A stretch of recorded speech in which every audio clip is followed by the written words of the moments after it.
Hello dear student, मैं आपका अपना Deepak Sharma sir. DS sir, मैं और मोशन की पूरी टीम आप लोगों के लिए जेईई एडवांस पेपर जो हुआ है 17 मई 2026 उसके डिटेल्ड सॉल्यूशन के साथ हम यहाँ पर आए हैं।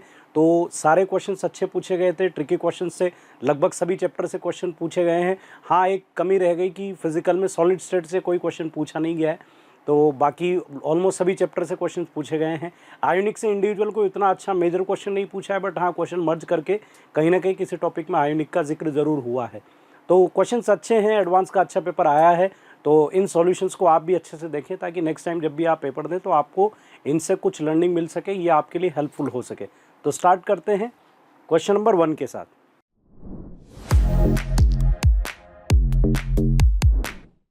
Now you can see the first question जो कि थर्मोडायनामिक्स से पूछा गया है। बहुत ही अच्छा क्वेश्चन बनाया गया है। देखा जाए तो क्वेश्चन सिंपल है, वर्क कैलकुलेशन का क्वेश्चन है, लेकिन क्वेश्चन में कुछ कंडीशन इस तरह से रखी गई है कि जिससे क्वेश्चन का जो सॉल्यूशन है वो थोड़ा इंटरेस्टिंग बन जाता है। कहा गया है कि एक आइडियल गैस है जिसका मोल था 0.5, इनिशियली ये 2 बार प्रेशर पर थी। इसको कंप्रेस किया गया कांस्टेंट टेम्परेचर पर, आइसोथर्मल कंप्रेशन है। और कहा गया है कि कंप्रेशन 2 स्टेप में हुआ है, मतलब irreversible isothermal compression which occurs in 2 step against a constant external pressure of P bar and then against a constant pressure of 8 bar. मतलब स्टार्टिंग में जो पहली स्टेप का आपने कंप्रेशन किया है वो जिस प्रेशर के अगेंस्ट किया है उस प्रेशर की रेंज शेयर की है, एक्यूरेट या एग्जैक्ट प्रेशर शेयर नहीं किया है। आगे दिया है then against constant external pressure of 8 bar at each step the compression stopped only when the pressure of the gas becomes equal to the external pressure. जैसा कि यहाँ पर कहा गया है कि गैस को फाइनली हम जहाँ पर एक कंप्रेशन रुकेगा वहाँ पर गैस का जो फाइनल प्रेशर होगा वो एक्सटर्नल प्रेशर के बराबर होना चाहिए। The total work done on the gas in these step is W considering all possible values of P all and taking the gas constant is R। और आपको यहाँ पर minimum value of work done calculate करना है। चलिए हम अपने basic concept से चलते हैं। अपना बेसिक कॉन्सेप्ट ये है कि यहाँ पर ये 2 स्टेप में वर्क हुआ है, तो 2 स्टेप के लिए हम कॉन्सेप्ट लगा देते हैं। तो यहाँ पर ओवरऑल वर्क जो होगा वो होगा स्टेप 1 में वर्क और स्टेप 2 वर्क। आपको दोनों स्टेप का वर्क यहाँ पर रखना होगा।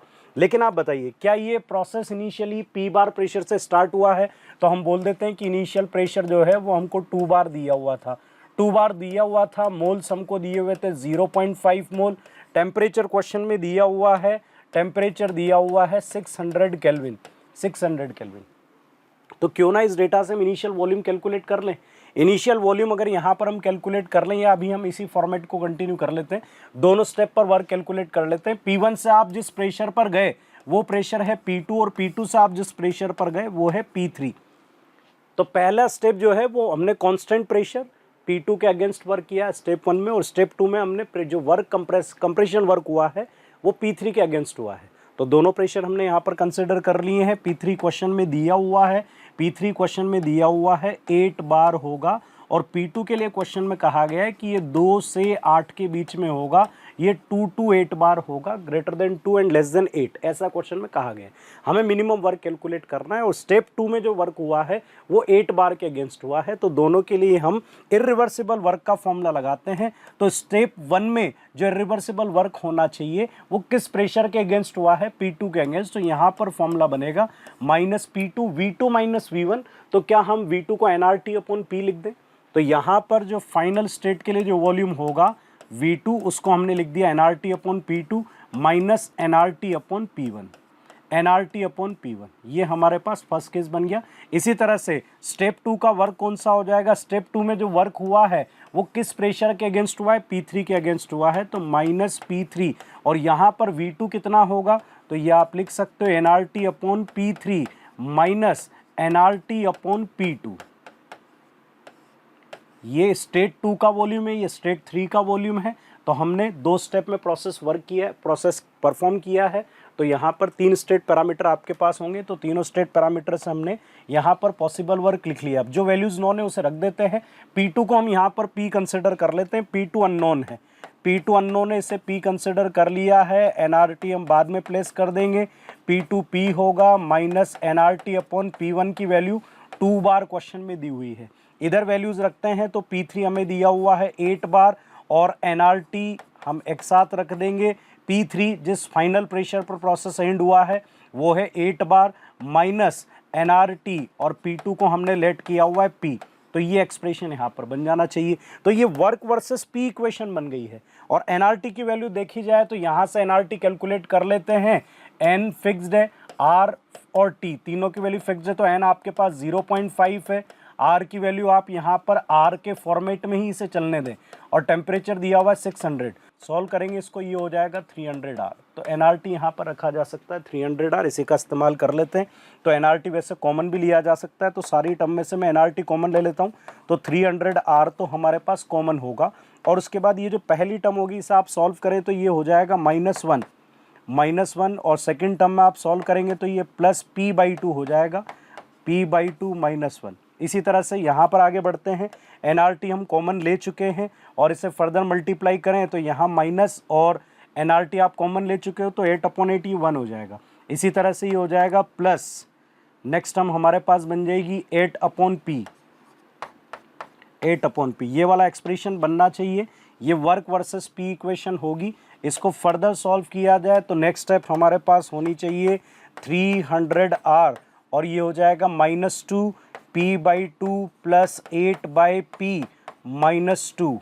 एक बार फिर से चेक कर लेते हैं। यहाँ पर 8 कैंसिल आउट हो जाएगा, -1 यहाँ होगा, यहाँ से भी -1 होगा। ये वर्क वर्सेस पी इक्वेशन होनी चाहिए। अब देखिएगा यहाँ से एक इंटरेस्टिंग केस स्टार्ट होता है।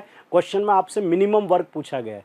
अब मिनिमम वर्क कैलकुलेट करने के लिए क्या वर्क वर्सेस पी कर्व का स्लोप, जहाँ पर वर्क मिनिमम होगा स्लोप 0 होना चाहिए। तो यहाँ पर हम मिनिमम वर्क की कंडीशन लगा देते हैं। हम यहाँ पर वर्क को पी के रेस्पेक्ट में डिफ्रेंशिएट कर देते हैं। dw/dp जो है वो 0 होना चाहिए। तो इसे डिफ्रेंशिएट कर दीजिए और यहाँ से आप कैलकुलेट कर पाएंगे कि किस प्रेशर पर आपको मिनिमम वर्क मिलेगा। तो क्वेश्चन में मिनिमम वर्क के लिए कंडीशन पूछा गया है जिससे आप पी कैलकुलेट कर सकते हो। तो इसे डिफ्रेंशिएट करेंगे तो यहाँ से आपको रिजल्ट मिलेगा dw/dp। आप कैलकुलेट करोगे, इसे डिफ्रेंशिएट करोगे तो 300 आर। इसके बाद इसे डिफ्रेंशिएट करेंगे तो p/2 जो है ये आपको मिल जाएगा 1/2। नेक्स्ट टर्म है 8/p, ये हो जाएगा -8/p², और नेक्स्ट टर्म हो जाएगी 0। तो ये ओवरऑल 0 हो जाना चाहिए। इसे 0 करेंगे तो 8/p² जो है ये 1/2 होना चाहिए। इसे फर्दर सॉल्व कर लें। 8/p² अगर 1/2 है, 8/p² अगर 1/2 है तो यहाँ से p² जो है वो 16 मिलेगा। p की वैल्यू आपको मिल जाएगी 4 atm। p 4 atm आ रहा है बच्चों। अगर p 4 atm है तो आपको मिनिमम वर्क किस प्रेशर पर मिलेगा कि आपको जो स्टेप 1 जिस प्रेशर के अगेंस्ट हुआ है वो 4 atm होना चाहिए। तो फिर हम प्रेशर 4 atm इस्तेमाल कर लेते हैं। यहाँ पर वैल्यू आप p की 4 रख लीजिए और चेक कर लीजिए आंसर क्या बनता है। तो यहाँ पर p = 4 रखेंगे तो 300 आर तो हमने पहले से लिखा हुआ है। p की जगह 4 रखोगे तो ये 4/2 हो जाएगा, और ये हो जाएगा 8/4, और ये हो जाएगा -2। सॉल्व कर लीजिए। 4/2 2 कैंसिल आउट हो जाएगा, 2 बच जाएगा। 2 × 300 आर, तो आंसर होना चाहिए 600 आर। क्लियर है? तो एक बार फिर से देख लेते हैं। इस कंप्लीट सॉल्यूशन में हमने क्या किया है, हमने बिल्कुल सिंपल वे में दोनों स्टेप का वर्क कैलकुलेट कर लिया, स्टेप 1 स्टेप 2, और फिर वर्क वर्सेस पी का जो स्लोप है dw/dp वो 0 कर दिया है। ये 4 atm पर 0 मिला है तो आपने प्रेशर 4 atm रख दिया और वर्क आपको मिल गया मिनिमम वर्क 600 आर। तो मिनिमम वर्क 600 आर होना चाहिए। तो इस क्वेश्चन का जो आंसर है वो बी होना चाहिए।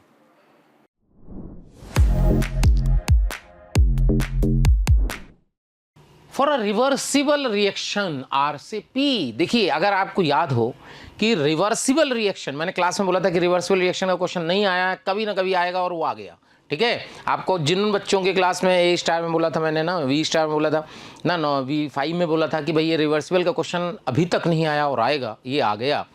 तो रिवर्सिबल रिएक्शन दिया है आर से P, constant temperature, both forward backward first order है, KF और KB रेट कांस्टेंट है, 0 पे R0 कंसंट्रेशन है, प्रोडक्ट का 0 है।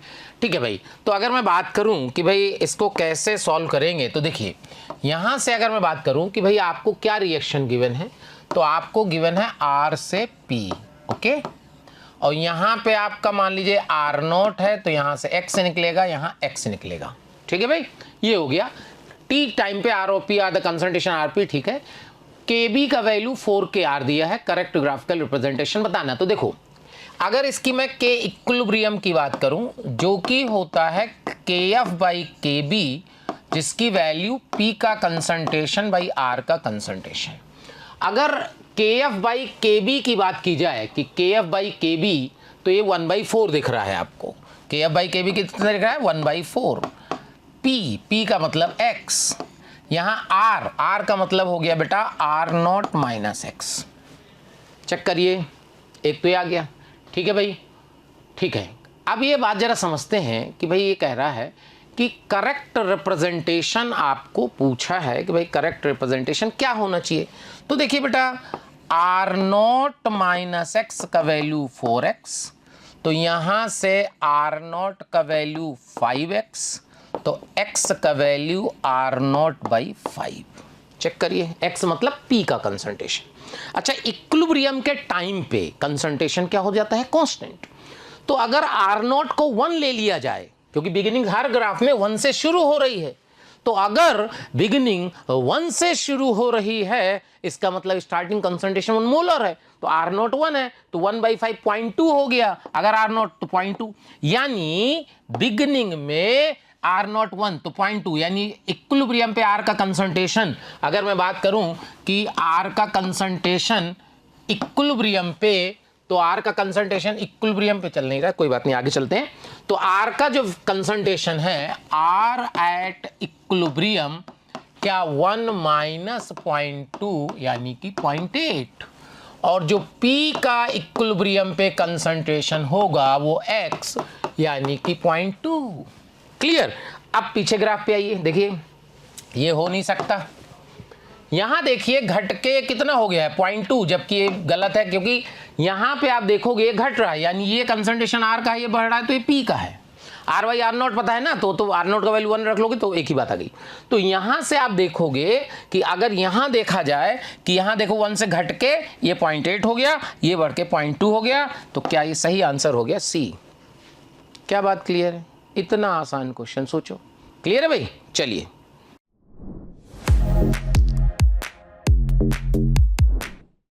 ये थर्ड क्वेश्चन है इनऑर्गेनिक केमिस्ट्री का, जो केमिकल बॉन्डिंग पर बेस्ड था, और केमिकल बॉन्डिंग में भी ये क्वेश्चन डाइपोल मोमेंट का है, सब टॉपिक डाइपोल मोमेंट है, और बहुत इजी क्वेश्चन था। इस क्वेश्चन में बोला है the correct order of dipole moment for the given species. आपको पता है NH3 NF3 में NH3 का डाइपोल मोमेंट ज़्यादा होगा NF3 के कंपैरिजन में, क्योंकि फ्लोरीन ज़्यादा इलेक्ट्रोनेगेटिव है, इलेक्ट्रॉन को अपनी तरफ पूल करेगा, तो बॉन्ड ऑर्डर जो इसका डाइपोल मोमेंट आएगा वो अमोनिया का ग्रेटर होगा NF3 से। और आपको ये भी पता है कि BF3 और NH4 प्लस जो है वो नॉन पोलर मॉलिक्यूल्स हैं, इनका डाइपोल मोमेंट 0 होगा, और दोनों का बराबर है वो लिखा है, मतलब इससे भी कम होगा। तो ए ऑप्शन इसका करेक्ट आंसर होगा, इसमें कुछ सोचने वाली बात ही नहीं है। तो आंसर ए आपका, ए आंसर होगा, ये वाला आंसर इसका आंसर हो जाएगा। NF3 और NH3 में जैसे कंपैरिजन करते हैं, तो ये NF3 है, इलेक्ट्रोनेगेटिव एलिमेंट फ्लोरीन है, ये नीचे की तरफ आ रहा है, ऊपर डाइपोल मोमेंट इसका कम बढ़ रहा है। अगर मैं अमोनिया की बात करता हूँ, तो ये लोन पेयर इलेक्ट्रॉन है, इलेक्ट्रॉन हाइड्रोजन से नाइट्रोजन की तरफ जा रहा है, मोर इलेक्ट्रोनेगेटिव है, डाइपोल मोमेंट इसका ज़्यादा होगा। और BF3 according to the law of parallelogram of vector के हिसाब से इसका जो मैग्नीट्यूड है, इसका मैग्नीट्यूड है, इस मैग्नीट्यूड के बराबर अपोजिट होगा। सो नेट रिजल्ट इसमें 0 हो जाएगा, so mu that is equal to 0 हो जाएगा।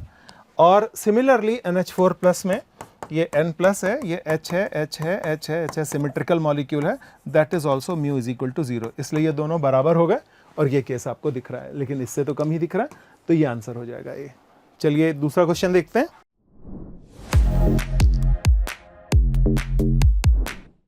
चलिए बच्चों, नेक्स्ट शुरू करते हैं। नेक्स्ट जो गिवन है, देखिए इसमें दे रखा है, considering LiBH4 lithium borohydrate reduces an ester group to the corresponding alcohol and does not reduce a carboxylic acid group, the correct statement about the major product PQRS। ठीक है बच्चों, इसमें यहाँ पर हमें 2 कंपाउंड दे रखा है, और इसकी जो रिएक्शन है ये रिडक्शन रिएक्शन है।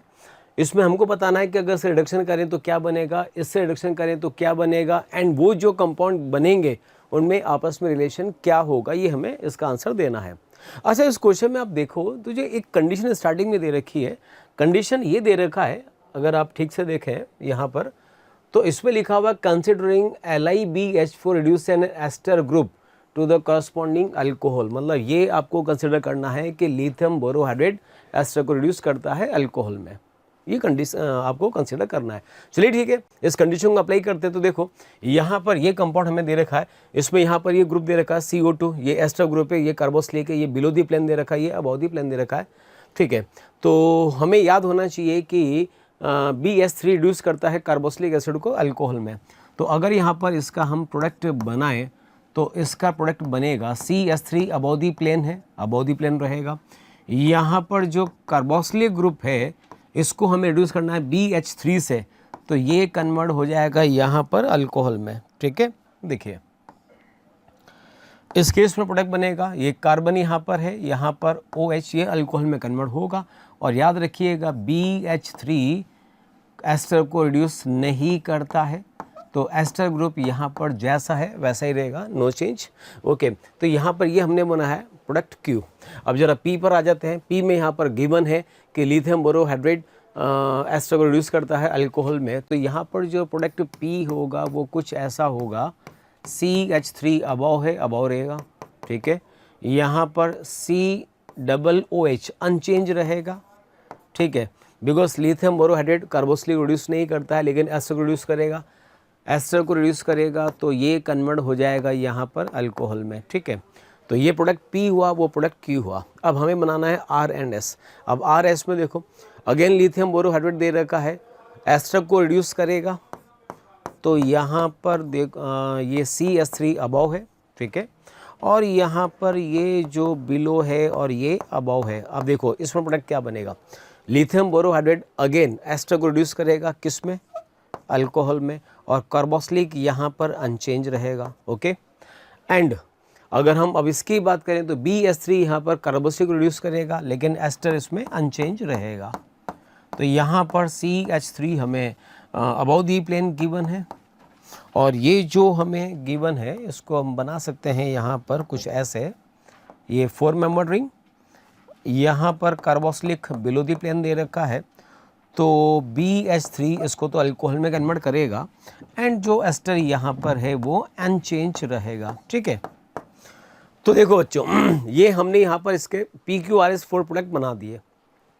अब जरा रिएक्शन का लैंग्वेज देखते हैं, रिएक्शन में क्या लैंग्वेज दे रखा है। इसमें दे रखा है P and Q are identical and R and S are diastereomer, P and Q are diastereomer and R and S are identical। अब यहाँ पर ये जो प्रोडक्ट हैं P and Q और R और S, इसको हमें कंपेयर करना है। ठीक है, तो जरा ठीक से देखो, यहाँ पर आप देखें P और Q में CH3 यहाँ पर अबव दी प्लेन है और यहाँ पर भी CH3 अबव दी प्लेन है, दोनों प्रोडक्ट में CH3 सेम साइड है।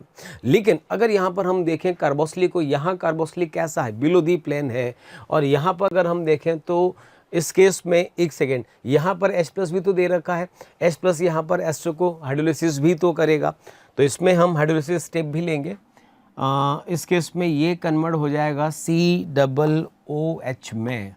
ठीक है, ये कार्बोक्सिलिक है। ठीक है, इसमें भी जो एस्टर ग्रुप है उसको हमें कन्वर्ट करना है किस में, कार्बोक्सिलिक में। अब हम क्वेश्चन को प्रॉपर वे में कंपेयर कर सकते हैं। तो देखो जो यहाँ पर गिवन है, जैसा मैंने कहा कि प्रोडक्ट P में CH3 अबव दी प्लेन है, यहाँ CH3 अबव दी प्लेन है। क्लियर, आगे चलो। यहाँ पर कार्बोक्सिलिक को देखो, कार्बोक्सिलिक बिलो दी प्लेन है, जबकि यहाँ पर कार्बोक्सिलिक अबव दी प्लेन है। से मतलब ये हुआ कि P और Q यहाँ पर मिरर इमेज नहीं है। ठीक है, दोनों का स्ट्रक्चर सेम है बट ये मिरर इमेज नहीं है। ये ज्योमेट्रिकल आइसोमर है, और ज्योमेट्रिकल आइसोमर अपने आप में डायस्टेरोमर भी होते हैं। तो याद रखिएगा P और Q यहाँ पर, ये लिखा PQ यहाँ पर है डायस्टेरोमर। ठीक है, अब जरा कंपेयर करेंगे यहाँ पर R को S से। ठीक है, तो R जरा देखिए, R में CH3 अबव दी प्लेन है, यहाँ पर भी CH3 अबव दी प्लेन है, कोई चेंज नहीं। ओके, यहाँ पर आइए कार्बोक्सिलिक को देखिए, कार्बोक्सिलिक यहाँ पर बिलो दी प्लेन है, जबकि यहाँ पर carboxylic again above the plane है। तो ये दोनों भी एक दूसरे के मिरर इमेज नहीं है, ये भी एक दूसरे के ज्योमेट्रिकल आइसोमर है। कैसे ज्योमेट्रिकल है आप देख सकते हो, CH3 और कार्बोक्सिलिक को देखो, ये अबव और ये बिलो, रिंग के अबाउट ये अबव है ये बिलो है, तो ये तो ट्रांसफॉर्म में है, ये तो ट्रांसफॉर्म में। और यहाँ पर आप देखिए CH3 और कार्बोक्सिलिक, ये भी अबव ये भी अबव, ये दोनों सिस फॉर्म में है, सेम साइड है, ये सिस है, और सिस और ट्रांस एक दूसरे के डायस्टेरोमर भी तो होते हैं। इसका मतलब ये हुआ कि यहाँ पर R और S ये दोनों भी क्या होंगे, डायस्टेरोमर होंगे। और अगर ये दोनों डायस्टेरोमर हैं तो अब आप यहाँ पर जो आंसर ऑप्शंस दे रखे हैं वो दे सकते हैं P and Q are diastereomer and R एंड S are डायस्टेरियोमर।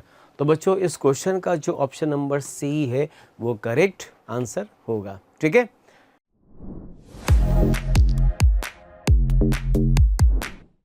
Hello, question number 5 है। इसमें ऑर्बिटल के जो है एनर्जी का ऑर्डर पूछा है और ये एनसीईआरटी पर बेस्ड क्वेश्चन है। एनसीईआरटी में दिया हुआ है ये क्वेश्चन। कौन से चैप्टर में? एटॉमिक स्ट्रक्चर में। The 2s and 2p orbital energy of hydrogen atom are E2SH and E2PH। इसी तरह से लिथियम के भी आपको 2s और 2p की एनर्जी दी है और इसमें करेक्ट स्टेटमेंट पूछा है। तो लिथियम आपका कैसा हो गया? मल्टी इलेक्ट्रॉन एटम, और उसमें लिखा हुआ है मल्टी इलेक्ट्रॉन एटम में जो 2s और 2p की एनर्जी है इसमें डिफरेंस आ जाता है due to repulsion between 2s electron and 2p electron. तो इन दोनों की एनर्जी में डिफरेंस आ जाएगा इलेक्ट्रॉन इलेक्ट्रॉन रिपल्सन के कारण। तो अपने को पता है वैसे भी N+L रूल भी लगा लोगे तो 2s की एनर्जी कम होगी, 2p की एनर्जी ज़्यादा होगी। तो ये पहला ऑप्शन अपना करेक्ट होगा। हाइड्रोजन ये सिंगल इलेक्ट्रॉन एटम है, इनमें केवल अट्रैक्शन फोर्स लगता है, इसलिए एनर्जी डिपेंड करेगी ओनली वैल्यू ऑफ N। तो हाइड्रोजन एटम में 2s और 2p की एनर्जी बराबर होगी। किस पर डिपेंड करेगी energy? Only value of N पर। क्यों? क्योंकि केवल अट्रैक्शन फोर्स लगेगा। इसके बाद इन्होंने दिया है कि हाइड्रोजन के 2p ऑर्बिटल की एनर्जी कम होगी और लिथियम के 2s ऑर्बिटल की एनर्जी ज़्यादा होगी। तो इसे समझते हैं ज़रा। जैसे हाइड्रोजन के 2s और 2p की एनर्जी बराबर है। अब बात करते हैं हाइड्रोजन और लिथियम का। हाइड्रोजन और लिथियम का कोई भी सेम ऑर्बिटल ले लो, हाइड्रोजन का 2s ले लो और लिथियम का 2s ले लो। इधर जाने पर क्या होगा? Z की वैल्यू बढ़ेगी, अट्रैक्शन फोर्स बढ़ेगा और अट्रैक्शन फोर्स बढ़ने के कारण एनर्जी क्या हो जाएगी? कम हो जाएगी। तो हाइड्रोजन के 2s की एनर्जी ज़्यादा होगी और हाइड्रोजन के 2p की एनर्जी हाइड्रोजन के 2s के बराबर है। तो हाइड्रोजन के 2p की एनर्जी ज़्यादा होगी किससे? लिथियम के 2s से। तो ये कह रहे हैं हाइड्रोजन की 2p एनर्जी कम है लिथियम के 2s से, तो ये आपका इनकरेक्ट हो गया। अब हाइड्रोजन के 2s की एनर्जी कह रहे हैं लिथियम के 2s से ज़्यादा है। हाइड्रोजन के 2s की एनर्जी लिथियम के 2s से ज़्यादा है, जेड इफेक्टिव ज़्यादा लग रहा है, करेक्ट है। तो इसका आंसर कौन सा आ जाएगा आपका? A, B and D।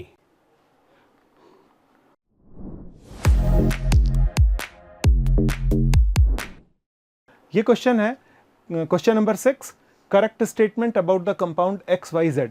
MnO2 में हम देख रहे हैं कि HCl की रिएक्शन करा रहे हैं, तो ये क्लोरीन के प्रिपरेशन का मेथड है। ये P ब्लॉक का क्वेश्चन है और थोड़ा सा ये टफर साइड में जा रहा है। ये क्लोरीन आपको मिलता है।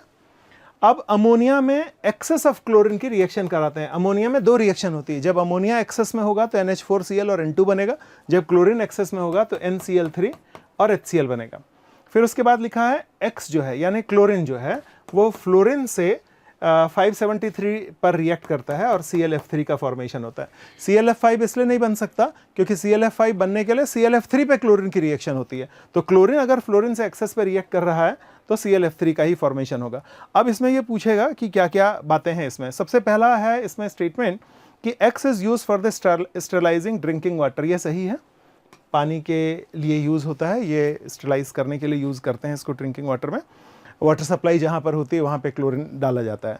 दूसरा है Y is a planar. Y है आपका NCl3 जिसका स्ट्रक्चर आप ये देख रहे हैं जो कि पिरामिडल है, ये प्लेनर नहीं है, तो ये तो ऑप्शन आपका आंसर नहीं हुआ। उसके बाद बोलता है Z is used of enrichment of uranium. Yes, ये सही है, ये एक इन्फॉर्मेशन है जो आपको याद रखना चाहिए। Z मतलब ClF3 का यूज़ होता है यूरेनियम इनरिचमेंट के लिए, ये इन्फॉर्मेशन था, ये आपको याद होना चाहिए था। ये NCERT की लाइन है एक तरह से देखा जाए तो, हम लोग इसको पढ़ाते भी हैं, नोट्स में भी लिखते हैं। और Y is a stronger Lewis base than ammonia. तो Y है आपका NCl3, नहीं अमोनिया इज़ लुइस बेस, तो ये भी गलत हो गया। तो इसका आंसर हो गया A एंड C। ये दो आंसर इसके आंसर हो गए। चलिए अगला क्वेश्चन देखते हैं। मतलब ये क्वेश्चन तो हुआ आपका P ब्लॉक पर बेस्ड और ये थोड़ा टफर साइड में जाएगा। मतलब बहुत आसान तो नहीं था लेकिन थोड़ा टफर साइड में जाएगा ये।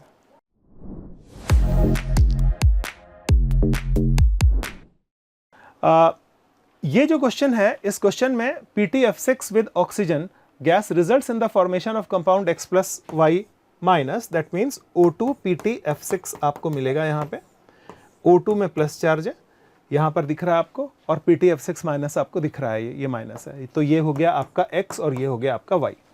अब उसमें बोल रहा है X प्लस का बॉन्ड ऑर्डर 1.5 है, जो नहीं, गलत है ये। इसका बॉन्ड ऑर्डर जो है वो 2.5 होता है, इसलिए पहला ऑप्शन तो गलत हो गया।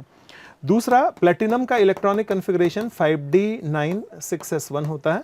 आपका प्लस, यहाँ पे प्लेटिनम जो है वो 5+ स्टेट में है, एक इधर से 4 इधर से इलेक्ट्रॉन निकालता हूँ तो 5D5 इलेक्ट्रॉन बच जाता है, डी में 5 इलेक्ट्रॉन है। ये दूसरा वाला ऑप्शन सही है। तीसरा वाला ऑप्शन है PtF6 acts as an oxidant in this reaction, ये भी सही है। और PtF6 acts as a fluorinating agent in this reaction, तो ये गलत है। तो आपका आंसर इसमें बी और सी हो गया। सो आंसर बी एंड सी।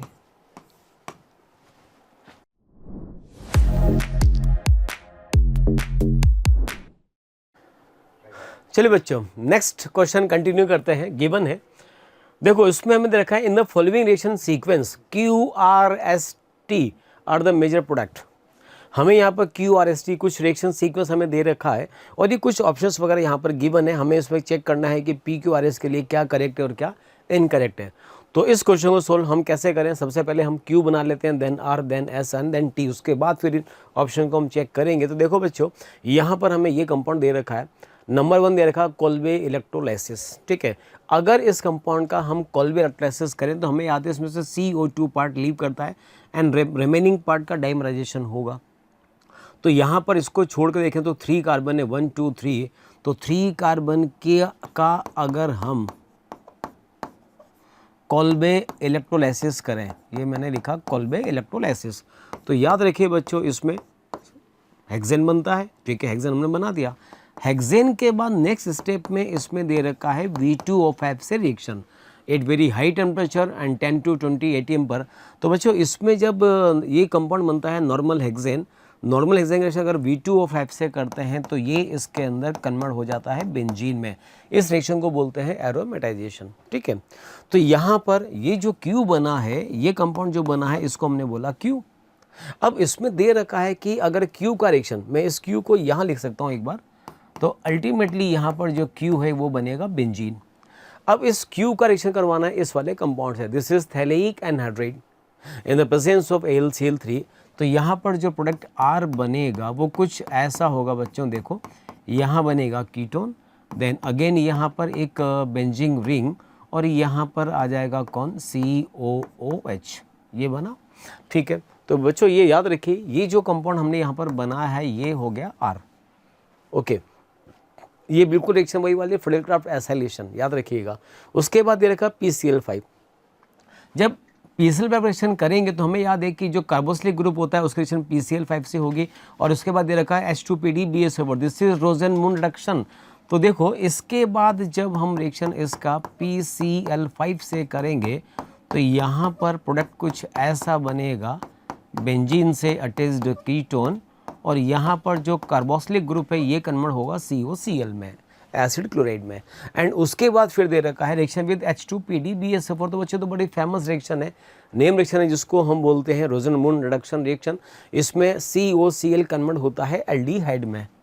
तो यहाँ पर जो प्रोडक्ट अब बनेगा वो कुछ ऐसा होगा CO, एंड ये जो COCl ग्रुप है ये कन्वर्ट हो जाएगा किस में, एल्डिहाइड में, ठीक है। तो ये जो बना है ये बना यहाँ पर कंपाउंड S, ठीक है।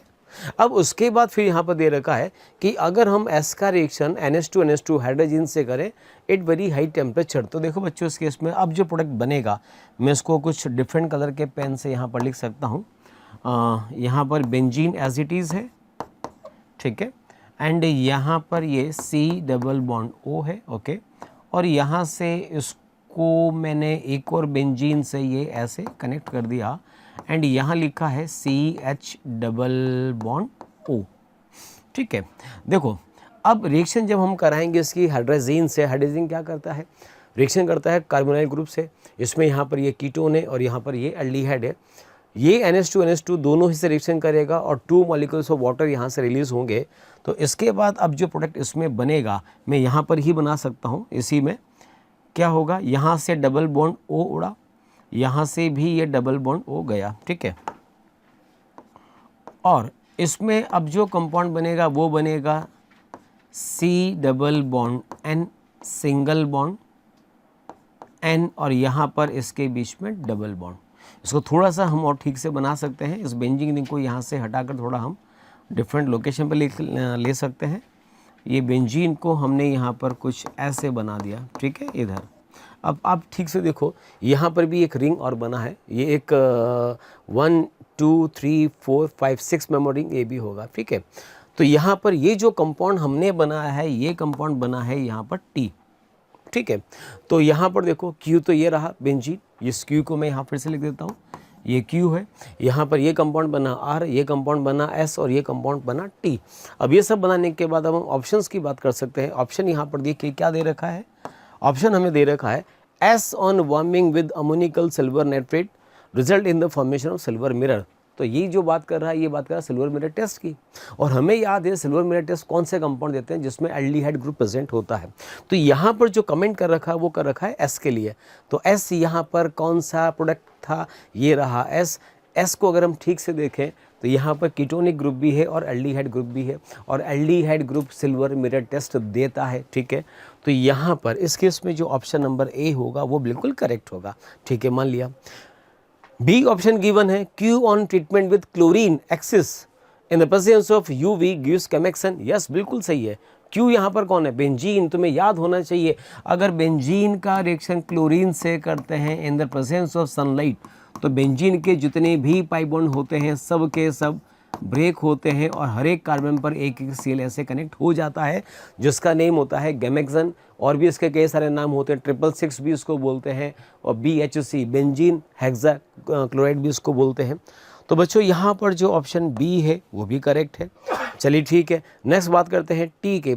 T is a heterocyclic compound. Yes, जो टी गिवन है उसमें अगर हम देखें जो कार्बन का रिंग बना हुआ है उसमें सी के अलावा नाइट्रोजन भी आ रहे हैं, ठीक है। तो डेफिनेटली ये वाला कंपाउंड हेट्रोसाइक्लिक कंपाउंड भी होगा, ठीक है। तो बच्चों सी भी यहाँ पर एकदम ठीक है। और लास्ट में दे रखा है आर।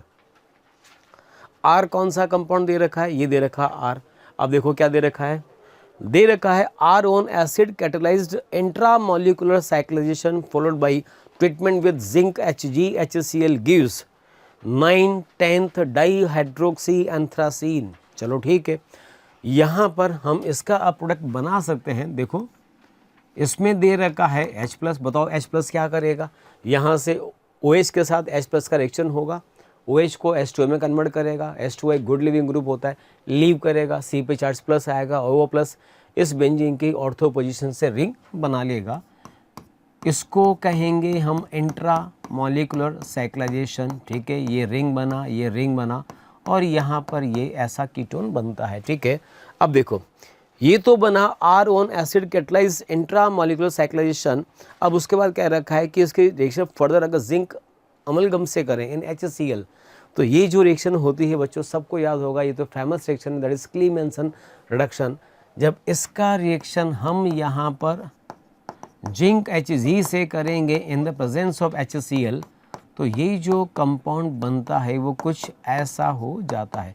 बेंजीन रहेगा और दोनों कीटोनिक ग्रुप कन्वर्ट किस में हो जाएंगे, एल्केन में, CH2 में। तो ये इसका फाइनल प्रोडक्ट होगा। अब जरा देखो क्या दे रखा है, डी दे रखा option R on acid catalysed intramolecular cyclisation followed by treatment with zinc amalgam in the presence of HCl gives 9/10 dihydroxy anthracene. बेटा डाईहाइड्रोक्सी का मतलब होता है OH ग्रुप। और याद रखिएगा ये तो मतलब क्लास में भी बात करी थी कि इसकी जब नंबरिंग करते हैं इसकी, तो ये नंबरिंग कुछ ऐसी होती है 1 2 3 4 5 6 7 8 और ये 9 और ये 10 नंबर पोजीशन होती है। यहाँ पर कह रखा है 9 और 10 डाईहाइड्रोक्सी, बट यहाँ पर बता रखा 9 और 10 पर डाईहाइड्रोक्सी ग्रुप है, जबकि रियल में यहाँ कोई हाइड्रोक्सी ग्रुप नहीं है, तो एल्केन ग्रुप है। तो डेफिनेटली यहाँ पर इसका जो ऑप्शन डी है वो डी ऑप्शन गलत है। तो बच्चों इस क्वेश्चन का सही आंसर होगा option number A, B and C।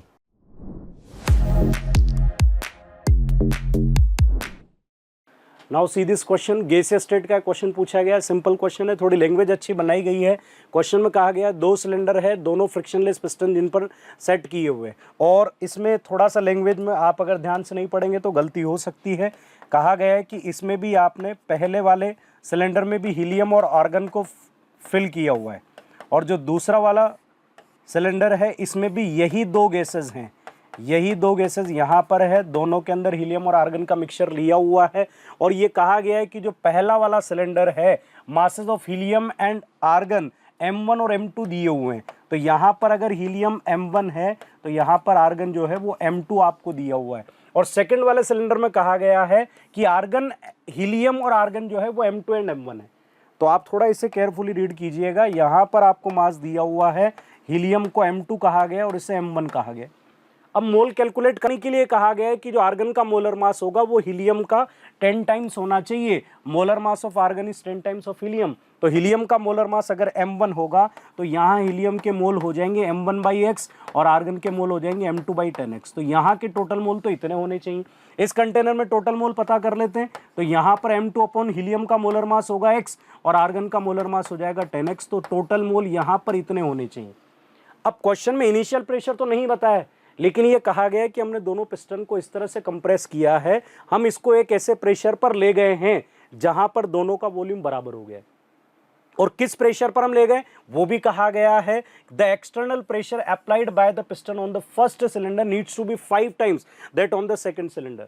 अगर इस सिलेंडर पर आपने प्रेशर AATM लगाया है तो फर्स्ट वाले सिलेंडर पर 5A लगाया है, और इस प्रेशर को लगाने के बाद दोनों का वॉल्यूम सेम हो गया। टेम्परेचर सेम है, वॉल्यूम सेम है, तो दोनों में प्रेशर डिफरेंट है तो दोनों में मोल डिफरेंट होनी चाहिए। तो यहां पर गेस लॉ सीधा लगा देते हैं, अगर वॉल्यूम और टेम्परेचर दोनों केस में सेम है तो यहां पर मोल जो है वो प्रेशर के प्रोपोर्शनल होना चाहिए, मोल प्रेशर के प्रोपोर्शनल होना चाहिए, और उसी से कंडीशन बन जाएगी।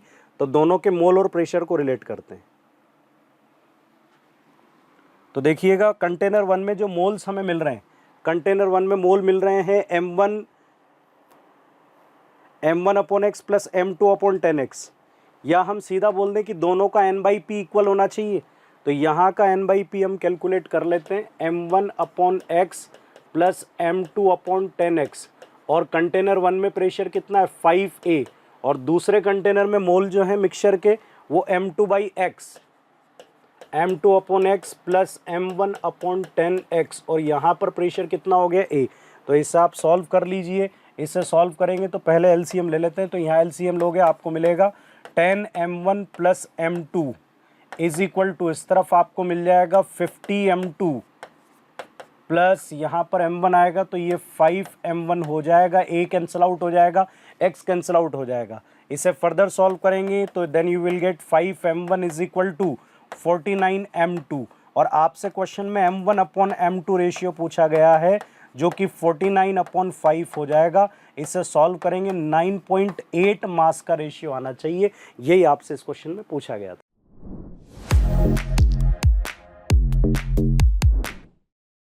ये कोऑर्डिनेशन का क्वेश्चन है, लिंकेज आइसोमेरिज्म का। The total number of possible isomer पूछे हैं, स्क्वायर प्लेनर कॉम्प्लेक्स है आपका। ये 2 लिगेंड दिए हैं एम्बिडेंटेड, दोनों एम्बिडेंटेड लिगेंड है, तो जितना एम्बिडेंटेड लिगेंड होता है उसका एक ज़्यादा आइसोमर बनेगा। तो यहाँ पर NCS है, इसमें 2 साइड हैं डोनर, तो इसके 2 आइसोमर इससे बन जाएंगे और 2 आइसोमर इससे बन जाएंगे। टोटल कितने बन गए 4। और GLY किस टाइप का आपका लिगेंड है, बाइडेंटेड लिगेंड है AB टाइप का, तो एक बार AB और एक बार BA, तो टोटल कितने आइसोमर हो जाएंगे इसके भी डबल, 8 आइसोमर हो जाएंगे।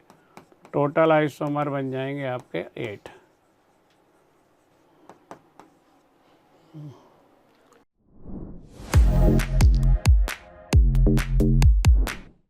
चलिए बच्चों शुरू करते हैं। नेक्स्ट क्वेश्चन दे रखा है यहाँ पर, देखिए the sum of total number of carbonyl group CO present in the major product X and Y in the following reaction is. तो बच्चों यहाँ पर हमें क्या करेगा, 2 रिएक्शन गिवन है, दोनों में हीट दे रखा है, हमें इस पर प्रोडक्ट X एंड Y बनाने हैं, और X और Y में total number of CO group कितने हैं वो हमें काउंट करने हैं। इंटीजर टाइप ये क्वेश्चन है। तो देखो बच्चों, जब इस कंपाउंड को हीट करेंगे तो अगर ठीक से आप देखें तो यहाँ पर एक तो कार्बोक्सिलिक ग्रुप है और एक कीटोनिक ग्रुप है। दोनों में से मेजर कौन, कार्बोक्सिलिक मेजर है। तो यहाँ पर ये कार्बन अगर अल्फा कार्बन है तो ये बीटा कार्बन है, तो ये क्या हुआ, this is beta keto acid. Same case इधर भी है, इसके रेस्पेक्ट में भी बीटा पोजीशन पे कीटो है। तो याद होना चाहिए जब बीटा कीटो डाई कार्बोक्सिलिक को हीट करेंगे तो यहाँ पर ये मॉलिक्यूल कन्वर्ट होगा इस टाइप के कंपाउंड में एंड 2 मॉलिक्यूल ऑफ CO2 यहाँ से रिलीज हो जाता है। ठीक है, चलिए इस वाले कंपाउंड की बात करें, इसको अगर हीट करें तो बच्चों यहाँ पर आप ठीक से देखें तो ये पोजीशन अल्फा है, ये बीटा है, तो ये गामा है। This one is gamma keto acid, और गामा कीटो एसिड को हीट करने पर कोई CO2 गैस रिलीज नहीं होता है।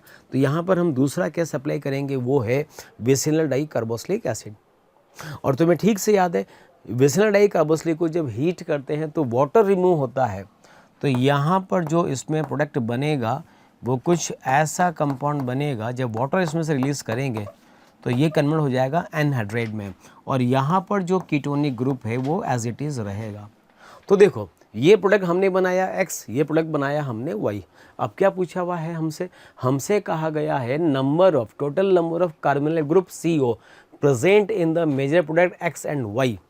बच्चों यहाँ पर एक चीज़ मैं आपसे कहना चाहूँगा, अगर सिंपल कार्बोनिल ग्रुप की बात करें तो एक कार्बोनिल ग्रुप यहाँ पर भी है और एक कार्बोनिल ग्रुप यहाँ पर भी है, ये भी कीटोन ये भी कीटोन। तो इसमें कितने कार्बोनिल ग्रुप है 1, इसमें भी कितना है 1। तो वैसे तो आंसर कितना हो रहा है 2। लेकिन याद रखिएगा बच्चों NCERT में जो चैप्टर है उसमें फ्रंट इसमें दे रखा है इंट्रोडक्शन में है कि जो एनहाइड्राइड में CO ग्रुप होता है इसको भी कार्बोनिल कंसिडर करते हैं। एनहाइड्राइड में जो CO ग्रुप होता है उसे भी कार्बोनिल ग्रुप ही कंसिडर करते हैं, याद रखेंगे। तो अगर हम इसे भी कार्बोनिल कंसिडर करें तो Y के अंदर CO का कितना नंबर आ रहा है 1, 2 एंड 3 यहाँ पर है और यहाँ पे 1 है, तो टोटल आंसर यहाँ पर 4 आ रहा है। तो बच्चों अब ये हम कह सकते हैं कि इसका आंसर 2 भी हो सकता है 4 भी हो सकता है, डिपेंड करेगा। अब JEE एडवांस जो IIT रुड़की ने ये जो करवाया है अब वो इसमें से क्या कंसिडर करता है, आंसर 4 भी हो सकता है 2 भी हो सकता है। अगर NCERT को हम बेस माने, NCERT बुक में जो दे रखा है उसको हम बेस माने तो फिर इसका सही आंसर 4 है। बाकी फिर अब JEE है, क्या वो कंसिडर करेगा ये उन्हीं पे डिपेंड करेगा। तो मेरे हिसाब से इसका आंसर तो वैसे 4 होना चाहिए। और मैं फिर से कह रहा हूँ कि अगर वो चाहें इसको अगर कंसिडर ना करें तो फिर आंसर 2 भी होगा। तो ठीक है बच्चों, ये इसका आंसर है, 2 भी है और 4 भी है, पर मेरे हिसाब से आंसर इसका 4 सही आंसर है।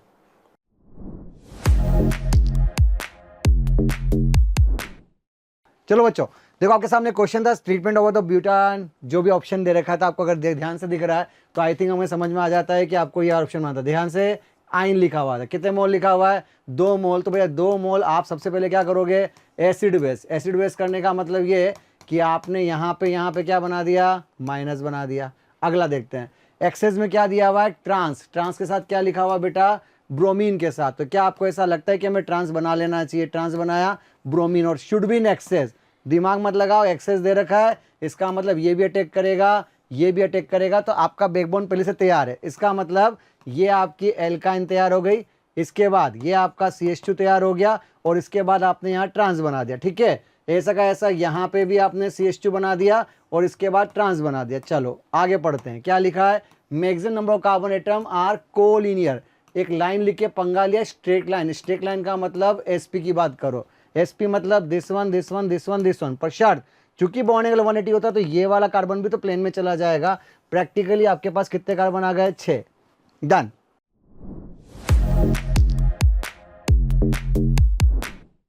हाँ, तो अपने पास एक और क्वेश्चन है कॉलम मैच में। अपने को कुछ इधर प्रोसेस दे रखे हैं और उन प्रोसेस से रिलेटेड अपने पास थर्मोडायनेमिक पैरामीटर दे रखे हैं कि डेल्टा H और डेल्टा S की वैल्यू क्या होनी चाहिए। अपने को ऑर्डर बताना है बस कि किस में एंडोथर्मिक है, किस में एक्सोथर्मिक है और किस में एंट्रोपी इंक्रीज या डिक्रीज हो रही है।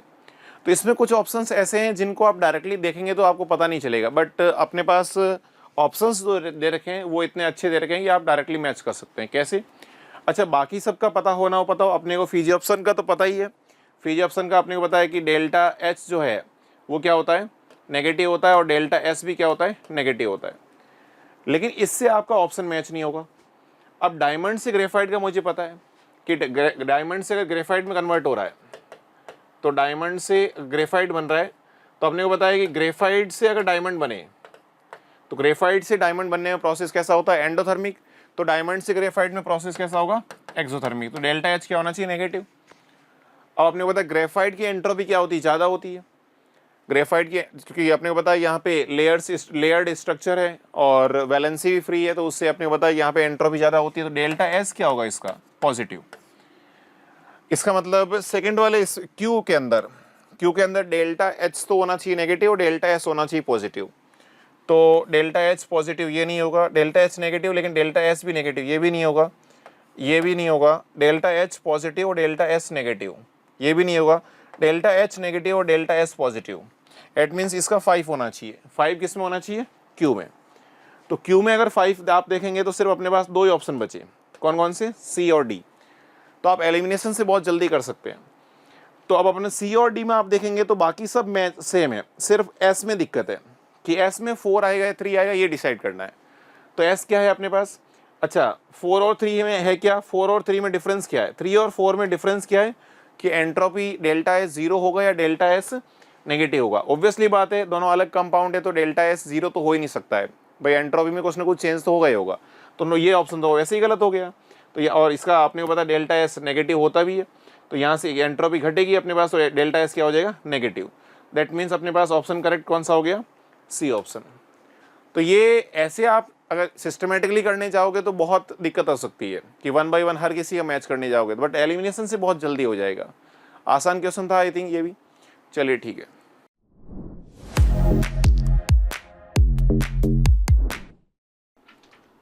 Consider the following species, species दे रखी है बहुत सारी और इनको मिलान करवाया है कि इनमें कितनी सीसों हैं, टी शेप है, ट्राइगोनल प्लेनर है, स्क्वायर प्लेनर है। वैसे तो आसानी से आप शेप देख सकते हो लेकिन ऑप्शन काफ़ी हैं, सबको चेक करना है इसलिए डिफ़िकल्ट मान सकते हैं क्वेश्चन को। केमिकल बॉन्डिंग का क्वेश्चन है BSc-PR का। SOCl2 कैसा होगा, SOCl2 पिरामिडल, एक लॉन पेयर है। XeOF4 कैसा होगा, XeOF4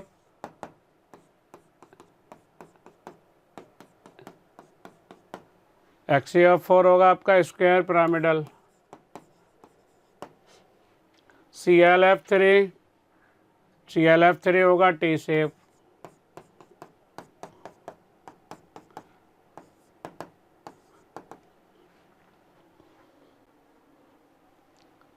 ClF5 square pyramidal.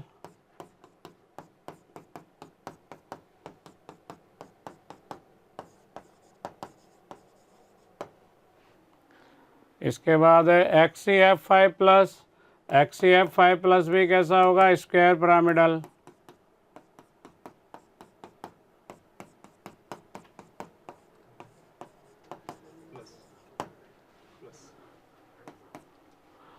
SO3 2- होगा पिरामिडल।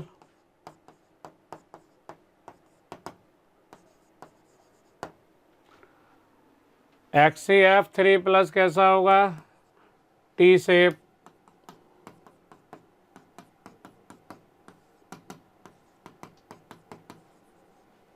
और SF4 होगा सीसो।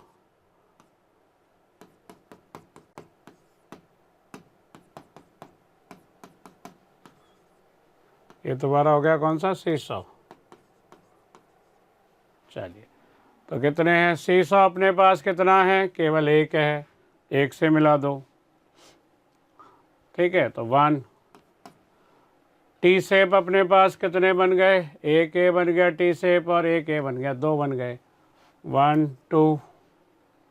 इसके बाद आपका ट्राइगोनल प्लेनर अपने पास कोई है नहीं तो 0 से मिला दो। इसके बाद अपना स्क्वायर पिरामिडल कितने बन गए, स्क्वायर पिरामिडल 1 2 एंड 3 से मिला दो। 3 कहाँ है, ये रहा। 1 3 1 2 5 3 1 2 5 3 ऑप्शन किस में है, 1 2 5 3 हो गया ऑप्शन ए।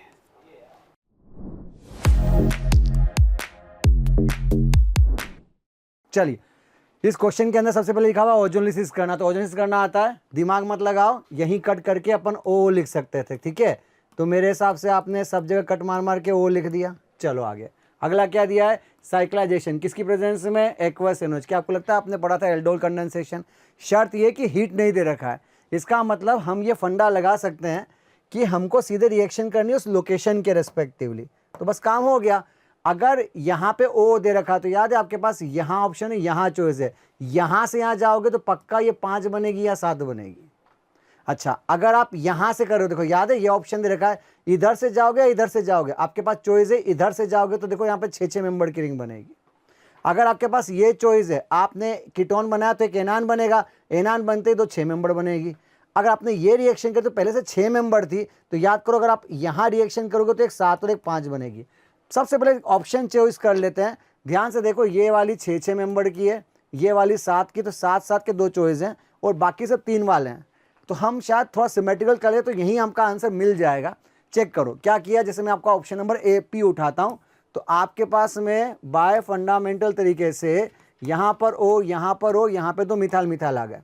क्या आपको लगता है कि यहाँ माइनस बनेगा और यहाँ से रिंग क्लोज करोगी? अब जब तुम यहाँ से रिंग क्लोज करके एल्कोहल, तो यहाँ पे लॉक हो गया मिथाइल OH। ये दोनों साइड में होने चाहिए, यानी मिथाइल और CO एक ही साथ होने चाहिए, वो भी 7 मेंबर रिंग के अंदर। चेक करो, ये नहीं हो सकता। ये देखो, ये ऑप्शन अवेलेबल है, यहाँ CO यहाँ मिथाइल, देखो दोनों बराबर आ रहे हैं और मिथाइल OH जुड़ा हुआ है। ये भी ध्यान रखना कि जहां आपने टेक किया वहां OH आ रहा है तो उधर ही मिथाइल हो रहा है। That's very important. जहां OH आ रहा है वहां मिथाइल आ रहा है, यानी अपन ये गेस कर सकते हैं कि अपने पास में चॉइस के नाम पे P का आंसर 2 आ रहा है, ऐसे 2 चॉइस आ रहा है। अब देखो ध्यान से, S का 3 आ रहा, दिमाग नहीं लगाऊंगा। R या Q पे बात करते, Q पे 4 या 1 ऑप्शन आना चाहिए। Q का मतलब 4 या 1 ऑप्शन आना चाहिए, तो अपन Q से बात कर लेते हैं। 6 मेंबर रिंग बनाई, इसी पे बात कर लेता हूं। तो आपने जब ये रिएक्शन करी तो ध्यान से आपके पास में डायग्राम के नाम पे ये ऑप्शन बचेगा। बस इतना सा गेम था। मतलब आई होप दिस तमीज से, जिसको तो एल्डोल कंडेंसेशन वाला फंडा, तो हमने वही एल्डोल कंडेंसेशन वाला फंडा उठा लिया और आपके पास ये चॉइस दे दी, यहाँ पे मिथाइल, यहाँ पे मिथाइल। नाउ अगर आप यहाँ से अटैक करोगे तो शुड बी सिंसियर, ये ऑप्शन के रूप में यहाँ से अटैक करोगे तो ऑप्शन के रूप में ये वाला जो ग्रुप है CO मिथाइल, वो दोनों साथ आना चाहिए। क्योंकि यहाँ पे 6 मेंबर बन रही है तो शर्त CO मिथाइल साथ लेके आ जाओ, CO मिथाइल साथ लेके आ जाओ। वो भी कौन सी चॉइस के लिए? 1 और 4 के लिए। तो 4 में देखो CO मिथाइल अलग अलग है, ये साथ साथ है। इसका मतलब Q का आंसर 1 आना चाहिए, Q का आंसर 1 आना चाहिए, यानी आपका आंसर C आ रहा है।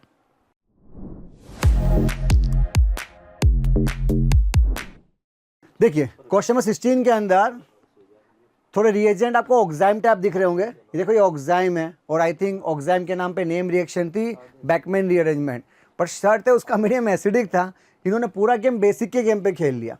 अब इस कहानी में जो चॉइस है वो क्या कर सकते हैं, देख से थॉट तो एक कंसेप्ट था एबनॉर्मल बैकमैन रीअरेंजमेंट के नाम पे।